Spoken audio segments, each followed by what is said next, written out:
আসসালামু আলাইকুম বন্ধুরা, অনলাইন স্কুলের পক্ষ হতে জানাচ্ছি অনেক অনেক শুভেচ্ছা ও আন্তরিক অভিনন্দন এবং সেই সাথে আমন্ত্রণ জানিয়ে শুরু করছি আমাদের আজকের নতুন টিউটোরিয়াল। আমাদের আজকের টিউটোরিয়ালের বিষয় হচ্ছে জীবনে কিভাবে উন্নতি করবেন। জীবনে সফলতা অর্জনের বাস্তবভিত্তিক নির্দেশনার দ্বিতীয় পর্ব। তো বন্ধুরা, চলেন আমরা আজকের নতুন টিউটোরিয়াল শুরু করি। তো বন্ধুরা, আমরা আজকে শুরু করছি জ্ঞান দিয়ে, নলেজ, নির্ভুল জ্ঞান অর্জন করা। তো চলুন আমরা পরবর্তী বিষয়গুলো নিয়ে আলোচনা করি। দ্বীন ইসলামের জ্ঞান অর্জন করা। আল্লাহ এই পৃথিবীতে মানবজাতির জন্য সর্বশেষে যাকে গাইড হিসেবে পাঠিয়েছেন তাকে সর্বপ্রথমে বলেছেন জ্ঞান অর্জন করতে। কোরআনের প্রথম আয়াত নাজিল হয় জ্ঞান অর্জনের গুরুত্ব দিয়ে। আল্লাহ তাআলা বলেন, পড়ো তোমার প্রভুর নামে, যিনি সৃষ্টি করেছেন মানুষকে জমাট বাঁধা রক্ত থেকে। বলো, তোমার প্রতিপালক মহিমান্বিত। জ্ঞান অর্জনের কোনো বিকল্প নেই। আমরা জানি যে জাতি যত শিক্ষিত সে জাতি তত উন্নত। জ্ঞান অর্জনের গুরুত্ব দিয়ে মহানবী হযরত মুহাম্মদ সাল্লাল্লাহু আলাইহি সাল্লাম বলেছেন, দ্বীনের জ্ঞান অর্জন করা প্রত্যেক মুসলিম নর নারীর জন্য ফরজ তথা অবশ্য করণীয়। যে ব্যক্তি দ্বীন শিক্ষা করার উদ্দেশ্যে ঘর থেকে বের হয় সে পুনরায় আপন ঘরে ফিরে আসা পর্যন্ত আল্লাহর পথে থাকে। যে ব্যক্তি দ্বীনী বিষয়াদি শিক্ষা করার উদ্দেশ্যে রাস্তায় বের হয়, মহান আল্লাহ সেই ব্যক্তির জন্য জান্নাতের রাস্তা সহজ করে দেন। দ্বীনের জ্ঞান অর্জন করা এবং তা অর্জনের চেষ্টা করা বিগত জীবনের গুনাহসমূহকে মুছে দেয়। জ্ঞান অর্জনের গুরুত্ব দিয়ে কোরআনে আল্লাহ বলেছেন, হে মুহাম্মদ, আপনি বলুন, যারা জানে আর যারা জানে না তারা কি সমান হতে পারে? বুদ্ধিমান লোকেরাই তো নসিহত গ্রহণ করে থাকে। বলো, অন্ধ চক্ষুষ্মান কি সমান হতে পারে? আলো ও অন্ধকার কি কখনো এক ও অভিন্ন হতে পারে? তোমাদের মধ্যে যারা ঈমান এনেছে এবং যাদেরকে জ্ঞান দান করা হয়েছে আল্লাহ তাদেরকে উচ্চ মর্যাদা দিবেন। আর যা কিছু তোমরা করো আল্লাহ সে বিষয়ে পূর্ণরূপ অবহিত।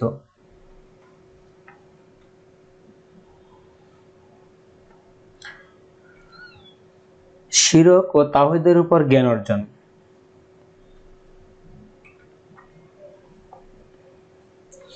আমাদের সমাজে শিরক এক ভয়াবহ ব্যাধি। আমাদেরকে সর্বপ্রথমে জ্ঞান অর্জন করতে হবে তাওহীদ ও শিরকের উপর। তাওহীদ অর্থাৎ একত্ববাদের মানেই হচ্ছে আমাদের সৃষ্টিকর্তাকে প্রকৃতভাবে চেনা। আমাদের মালিক একমাত্র আল্লাহ, তিনি ছাড়া আমাদের আর কোনো রব নেই, তিনিই আমাদের একমাত্র পালনকর্তা। তিনি আমাদের লালন পালন করেন, নিরাপত্তা দেন, খাদ্য দেন, চাকরি দেন, বসবাসে উন্নতি দেন, বিপদ আপদ থেকে রক্ষা করেন। তাই তার গুণের সাথে, নামের সাথে এবং তার ক্ষমতার সাথে কাউকে সংযুক্ত করা যাবে না। আমরা যদি আল্লাহর ক্ষমতার সাথে অন্য কারো কাল্পনিক ক্ষমতা মিলিয়ে ফেলি তাহলেই তা হবে শিরক। আমাদের যা কিছু চাওয়ার তা সরাসরি চাইতে হবে একমাত্র আল্লাহর কাছে। কোনো মাজার বা কোনো হুজুরের নিকট কোনো কিছু চাইলেই তা হবে শিরক। তাই আমাদেরকে সমস্ত মাজার এবং পীর ফকির থেকে দূরে থাকতে হবে। এছাড়াও আমরা শত শত কুসংস্কারে বিশ্বাস করি যা আমাদেরকে শিরকের দিকে ধাবিত করে। আমাদের সমাজে অনেক কুসংস্কার সরাসরি শিরক এবং অনেক কুসংস্কার পরোক্ষভাবে শিরক।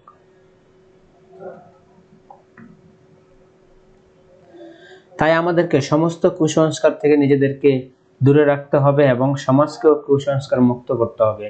আল্লাহ স্পষ্টভাবে কোরআনের সূরা নিসার 116 নং আয়াতে বলে দিয়েছেন যে তিনি শিরকের গুনাহ তাওবা না করলে কোনো দিন মাফ করবেন না। তাই এই বিষয়ে আমাদের খুবই সতর্ক থাকতে হবে এবং জ্ঞান অর্জন করতে হবে।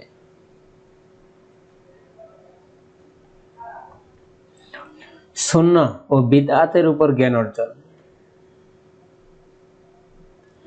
তাওহীদ ও শিরকের পাশাপাশি আমাদেরকে সুন্নাহ ও বিদআতের উপর খুব ভালো জ্ঞান অর্জন করতে হবে। কারণ সহিহ মুসলিমের হাদিসের বর্ণনায় আমাদের নবী মুহাম্মদ সাল্লাল্লাহু আলাইহি সাল্লাম বলেছেন, বিদআতিরা জাহান্নামী। তাই আমাদেরকে পরিষ্কারভাবে জানতে হবে কোনটি সুন্নাহ আর কোনটি বিদআত।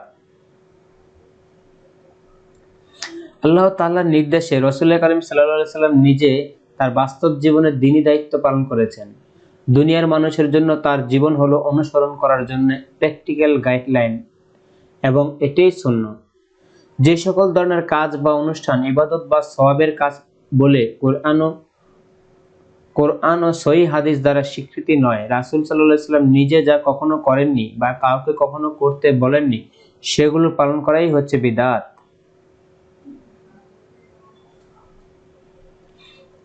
দ্বীনের স্বচ্ছ ধারণা। দ্বীন শব্দটি প্রচলিত কিন্তু অপূর্ণাঙ্গ অর্থ হচ্ছে ধর্ম। এতে দ্বীনের পুরোপুরি অর্থ প্রকাশ পায় না, এর প্রকৃত অর্থ ব্যাপক। কোরআনে দ্বীন শব্দটি কয়েক অর্থে ব্যবহার করা হয়েছে, তবে সংক্ষেপে দ্বীন শব্দের অর্থ পূর্ণ জীবন বিধান। এর মধ্যে জীবনের সকল মৌলিক দিক নির্দেশনা পাওয়া যায়। দ্বীন ইসলামের মধ্যে রান্নাঘর থেকে শুরু করে রাষ্ট্র পরিচালনা পর্যন্ত সকল কিছু বিদ্যমান।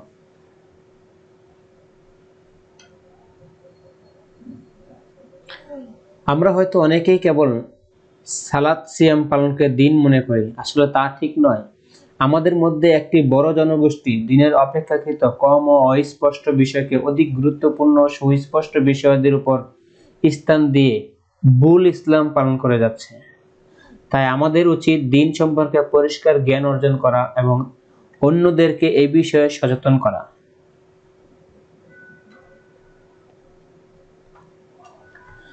দ্বীনের সঠিক জ্ঞান ও উপলব্ধি। রাসূল সাল্লাল্লাহু আলাইহি সাল্লাম বলেছেন, আল্লাহ তাআলা যাকে কল্যাণ দান করতে ইচ্ছা করেন তাকে তিনি দ্বীন সম্পর্কে জ্ঞান ও তা উপলব্ধি করার ক্ষমতা দান করেন। দ্বীনের সঠিক জ্ঞান ও উপলব্ধি লাভ আল্লাহর করুণা ও ইচ্ছার উপর নির্ভর করে।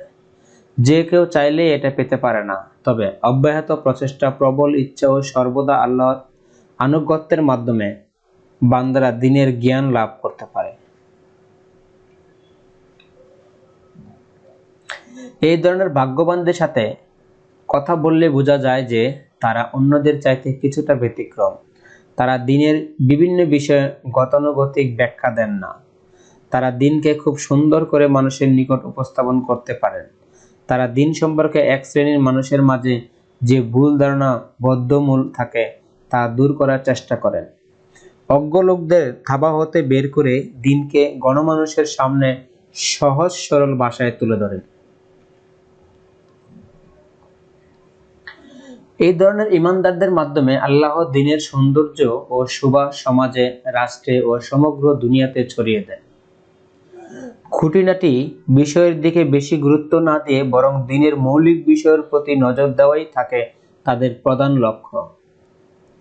তারা সবাইকে সংগঠিত করার দিকেও মন দেন। মুসলিমদের ঐক্য তাদের স্বপ্ন, বিশ্ব মুসলিমের ভ্রাতৃত্ব অর্জন তাদের আকাঙ্ক্ষা, মুসলিমদের শিক্ষা তাদের কর্মসূচি।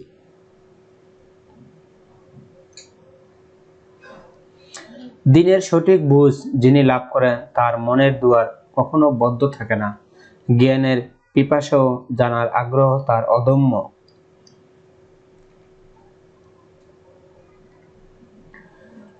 Self study.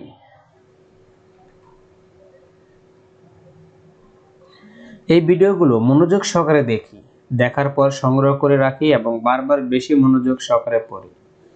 এই ধরনের সকল ভিডিও পেতে পেজে সাবস্ক্রাইব ও লাইক করে রাখি। ধর্ম সম্পর্কে শুদ্ধ জ্ঞান অর্জন করি, ইসলামিক ভিডিওগুলো বেশি বেশি করে দেখি।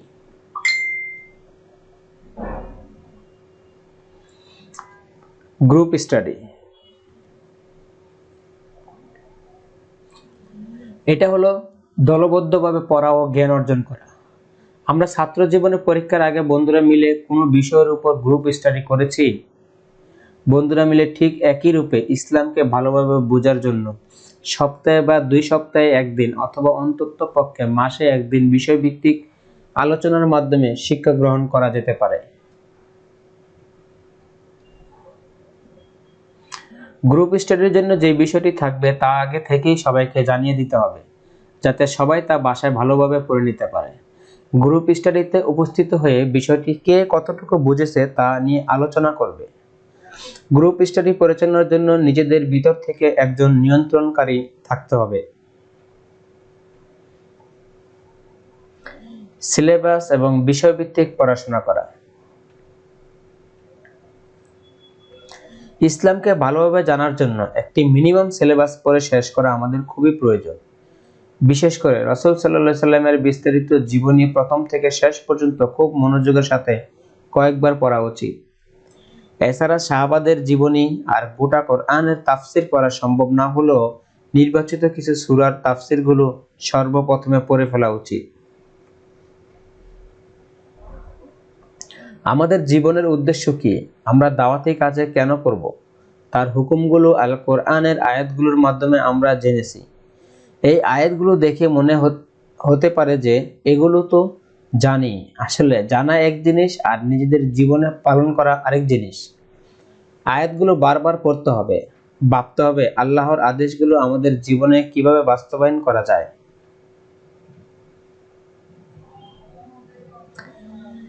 আমরা যারা দিনের দাওয়াতি কাজ করছি তাদের এটা ভাবা চলবে না যে আমরা বিরাট কাজ করছি, কারণ এই কাজ আমরা যদি নাও করি তাতে আল্লাহর কিছুই আসে যায় না। প্রয়োজনে অন্য কোনো অমুসলিমকে মুসলিম বানিয়ে তিনি দিনের কাজ করাবেন। আর বাস্তবে আজ ইউরোপ ও নর্থ আমেরিকায় মূল দিনের কাজের নেতৃত্ব দিচ্ছেন রিভার্টেড মুসলিমরাই। মহান আল্লাহ বলেন, হে ঈমানদারগণ, তোমাদের কি হয়েছে যে যখন আল্লাহর পথে বেরিয়ে পড়তে বলা হয় তখন তোমরা মাটি আঁকড়ে পড়ে থাকো? তোমরা কি দুনিয়ার জীবন নিয়ে খুশি থাকতে চাও? অথচ দুনিয়ার এই পার্থিব জীবন তো আখিরাতের তুলনায় কিছুই নয়। যদি তোমরা বের না হও তাহলে তোমাদের জায়গায় আল্লাহ অন্য জাতিকে সুযোগ করে দিবেন। তোমরা তার কোনো ক্ষতি করতে পারবে না। আল্লাহ তো সবকিছুর উপর ক্ষমতাশালী এবং কর্তৃত্বের অধিকারী। আমরা পড়াশোনা করব নিজের জন্য, নিজ পরিবারের জন্য, আমাদের পরবর্তী প্রজন্মের জন্য। আর মহান আল্লাহর তরফ থেকে যে দায়িত্ব আমাদের সকলের উপর ফরজ করা আছে তা সঠিকভাবে পালন করার জন্য। আমরা যদি পারিবারিক জীবনে, সামাজিক জীবনে, রাষ্ট্রীয় জীবনে সত্যিকার সুখী হতে চাই তাহলে পড়াশোনার কোনো বিকল্প নেই। সুখী পারিবারিক জীবনযাপনের জন্য দ্বীন ইসলামের সঠিক বুঝ খুবই প্রয়োজন। আমি নিজেই যদি দ্বীনের সঠিক বুঝ না পাই তাহলে কিভাবে নিজ পরিবারকে দ্বীনের সঠিক শিক্ষায় শিক্ষিত করব?